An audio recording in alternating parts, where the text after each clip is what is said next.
ولقد أرسلنا رسلا من قبلك وجعلنا لهم أزواجا وذرية وما كان لرسول أن يأتي بآية إلا بإذن الله لكل أجل كتاب يمحو الله ما يشاء ويثبت وعنده الكتاب وإما نرينك بعض الذي نعدهم أو نتوفينك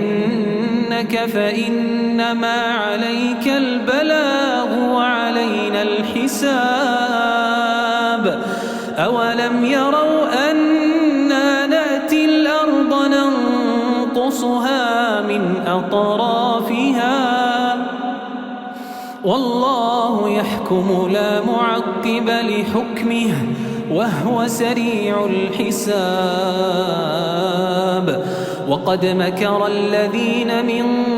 قبلهم فلله المكر جميعا يعلم ما تكسب كل نفس وسيعلم الكافر لمن عقبى الدار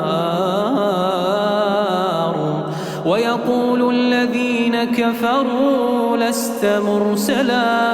قل كفى بالله شهيدا بيني وبينكم قل كفى بالله شهيدا